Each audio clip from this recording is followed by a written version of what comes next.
Selamat pagi anak-anak. Senang rasanya bisa berjumpa kembali dengan anak-anak semua. Bagaimana kabarnya?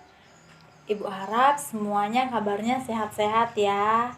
Kalau kita sehat, maka kita dapat mengikuti pembelajaran pada hari ini, tentunya pembelajaran bahasa Indonesia ya. Baiklah, sebelum kita memulai pembelajaran kita pada hari ini, akankah lebih baiknya kita mengawali pembelajaran kita dengan doa. Maka dari itu, kita semua harus berdoa agar pembelajaran kita boleh berjalan dengan lancar. Berdoa dimulai. Berdoa selesai. Nah, anak-anakku sekalian, pada hari ini kita akan masuk dalam materi baru, yaitu materi tentang berbicara di depan umum. Apa itu? Yaitu materi tentang teks ceramah. Nah, materi tentang teks ceramah ini terdapat di dalam kompetensi dasar 3.5 dan 4.5, yaitu 3.5 mengidentifikasi informasi berupa permasalahan aktual yang disajikan dalam teks ceramah. Sementara di dalam KD 4.5 yaitu menyusun bagian-bagian penting dari permasalahan aktual sebagai bahan untuk disajikan dalam teks ceramah. Indikator yang ingin kita capai dalam pembelajaran kali ini yaitu yang pertama, memahami informasi dan permasalahan yang didengar atau yang dibaca. Yang kedua yaitu menemukan informasi dari permasalahan aktual dalam teks ceramah. Yang ketiga yaitu menelaah bagian-bagian penting dalam teks ceramah. Dan poin yang keempat atau tujuan yang keempat yaitu menemukan kalimat majemuk bertingkat dalam teks ceramah. Nah, anak-anak ibu semuanya pasti pernah kan mendengarkan seseorang yang sedang berbicara di tengah umum, yang sedang berbicara di tengah-tengah publik. Nah, biasanya orang yang sedang berbicara di tengah umum itu sering dikatakan yaitu orang yang sedang berceramah. Tapi ada juga yang mengatakan dia sedang berpidato. Tetapi ada juga yang mengatakan dia sedang khotbah. Lantas, apa bedanya antara ceramah, khotbah, dan juga pidato? Yuk simak videonya sampai habis biar kita semua boleh semakin paham pengertian mengenai ceramah dan tujuan yang ingin kita capai yang telah Ibu sebutkan tadi. Nah, jadi pengertian ceramah, pidato, dan juga khotbah yaitu yang pertama, ceramah. Ceramah adalah suatu kegiatan yang memberikan informasi kepada khalayak ramai yang bertujuan untuk memberikan ilmu pengetahuan dan menafsirkan suatu tulisan untuk diuraikan dalam kegiatan berbicara di depan umum. Sementara kalau pidato itu merupakan pembicaraan di depan umum juga, tetapi pidato itu lebih bersifat mengajak atau memberikan dorongan kepada khalayak atau orang-orang yang sedang mendengarkannya untuk berbuat sesuatu. Kalau yang ketiga yaitu khotbah. Khotbah merupakan pembicaraan di depan umum yang berisi penyampaian pengetahuan tentang agama. Jadi anak-anakku sekalian, kalau ceramah itu ada suatu informasi yang disampaikan seorang pembicara kepada khalayak umum berupa ilmu pengetahuan yang bermanfaat tentunya. Sementara kalau pidato itu lebih bersifat mengajak atau membujuk orang-orang yang sedang mendengarkan agar dapat berbuat sesuatu berdasarkan apa yang telah diajak oleh seorang pembicara. Sementara kalau khotbah itu lebih berisi tentang agama-agama. Penyampaiannya itu lebih bersifat religius. Nah, tadi kan sudah Ibu jelaskan bahwa di dalam teks ceramah ada suatu informasi yang disampaikan oleh seorang pembicara, ada suatu ilmu yang ingin disampaikan seorang pembicara. Tetapi informasi itu memiliki jenis-jenisnya anak-anak. Nah, di sini Ibu sudah merangkum 4 jenis informasi, yaitu yang pertama informasi berdasarkan fungsi, yaitu informasi yang bergantung pada materi dan juga kegunaan informasi. Jadi informasi berdasarkan fungsi ini untuk melihat fungsi dari suatu informasi itu untuk apa, seperti itu. Terus yang kedua yaitu informasi berdasarkan format penyajian, yaitu informasi berdasarkan bentuk penyajiannya. Nah, bentuk penyajiannya ini bisa berbentuk buku, bisa berbentuk koran, atau bisa berbentuk artikel dan lain semacamnya. Tetapi dia masih tetapi dia masih menggunakan teks ceramah. Yaitu yang ketiga, informasi berdasarkan lokasi peristiwa, yaitu informasi berdasarkan tempat kejadian peristiwa atau tempat suatu kejadian peristiwa yang disampaikan oleh seorang yang sedang berbicara di depan umum atau seorang pembicara. Nah, yang keempat yaitu informasi berdasarkan bidang kehidupan. Nah, berdasarkan bidang kehidupan ini informasinya itu jenis informasi yang disampaikan pembicaranya ini apa gitu. Misalnya bidang kehidupan tentang kesehatan, bidang kehidupan tentang pendidikan, bidang kehidupan tentang sosial, dan bidang kehidupan lainnya, seperti itu.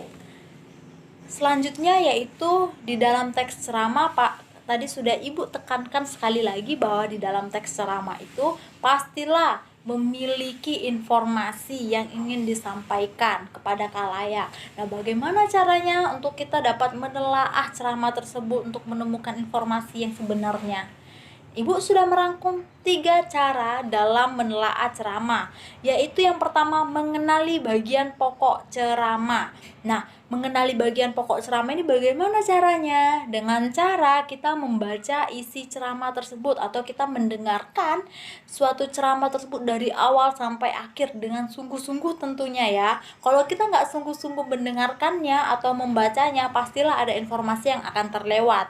Terus sesudah itu kita juga harus mengenali pokok-pokoknya. Pokok-pokok ceramah itu apa aja gitu. Apa saja yang disampaikannya. Misalnya kita sedang membaca teks ceramah. Nah, pasti dalam teks ceramah tersebut ada paragraf-paragraf. Nah, itu kita bisa menggali setiap pokok-pokok atau unsur-unsur dalam ceramah tersebut dengan melihat misalnya paragraf 1 tentang apa, paragraf 2 tentang apa, paragraf ketiganya tentang apa, sampai paragraf terakhir. Nah, nanti langkah yang terakhirnya yaitu kita menyimpulkan dan menelaah isi ceramah yang kita dengar itu dengan suatu kesimpulan. Maka setelah kita membaca, kita menelaah satu persatu paragrafnya dan kita simpulkan, maka kita akan mengetahui informasi yang sedang disampaikan oleh seorang pembicara di dalam teks ceramah tersebut. Nah, anak-anakku sekalian, di dalam teks ceramah tentunya memiliki kalimat majemuk bertingkat. Apa itu kalimat majemuk? Ayo, anak-anak ada yang tahu nggak apa itu kalimat majemuk bertingkat? Ayo cari dulu jawabannya ya. Ibu hitung sampai 5. 1, 2, 3, 4, 5. Oke, Ibu harap anak-anak semua sudah mencari jawaban dari kalimat majemuk bertingkat. Nah, anak-anakku sekalian, Ibu jelaskan ya. Kalimat majemuk bertingkat adalah kalimat yang memiliki 2 klausa.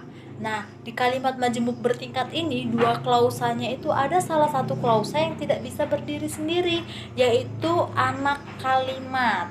Nah, jadi 2 klausa ini yaitu adalah induk kalimat dan anak kalimat. Nah, di dalam 2 klausa ini pastinya ada subjek, ada predikat, atau mungkin bisa ditambahkan dengan objek, keterangan waktu, keterangan tempat, dan lain sebagainya.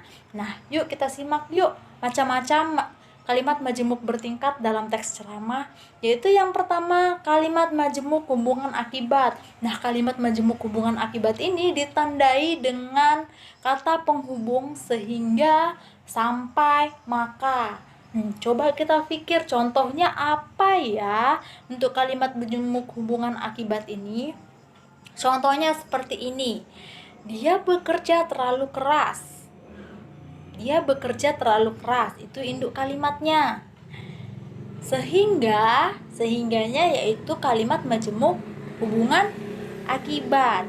Sehingga dia jatuh sakit. Ayo coba dilihat mana yang induk kalimat dan mana yang anak kalimat.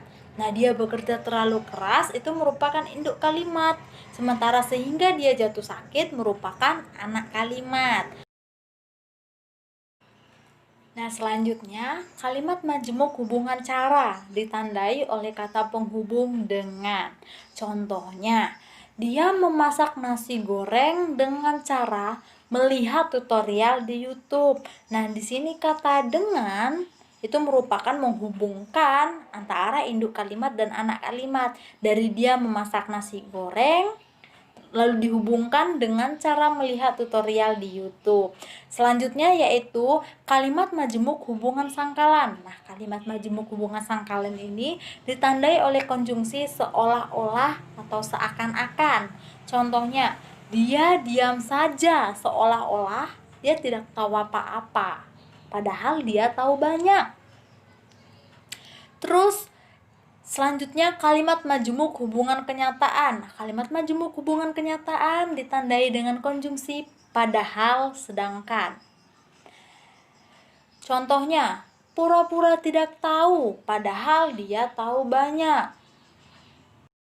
Selanjutnya yaitu kalimat majemuk hasil. Nah, kalimat majemuk hasil ini ditandai oleh konjungsi makanya. Contohnya, tempat itu licin, makanya Anda jatuh. Atau yang lain, contohnya misalnya, udara di luar sangat dingin, makanya Anda menggunakan jaket. Seperti itu. Selanjutnya yaitu kalimat majemuk hubungan penjelasan. Nah, kalimat majemuk hubungan penjelasan ini ditandai oleh kata penghubung bahwa atau yaitu. Contohnya, nilai rapotnya menunjukkan bahwa dia siswa yang pintar. Selanjutnya yaitu kalimat majemuk hubungan atributif ditandai oleh konjungsi yang. Contohnya, laki-laki yang berbaju putih itu adalah kakekku. Nah, itulah tadi materi teks ceramah yang dapat Ibu sampaikan pada pertemuan kita kali ini. Ibu punya satu contoh teks ceramah dari beberapa paragraf yang ada di dalam teks ceramah. Coba anak-anak baca teks ceramah ini, kemudian anak-anak identifikasi dan temukan informasi apa yang terdapat dalam teks ceramah ini. Kemudian, temukanlah kalimat-kalimat majemuk bertingkat yang ada dalam teks ceramah ini. Sampai sini dulu pertemuan kita pada hari ini. Jangan lupa tugasnya dikerjakan di rumah dan simpulkan sendiri mengenai materi kita pada hari ini. Dan anak-anak Ibu sekalian, jangan lupa jaga kesehatan, tetap ikuti protokol kesehatan agar kita semua dapat terhindar dari virus corona. Selamat melanjutkan aktivitasnya dan terima kasih.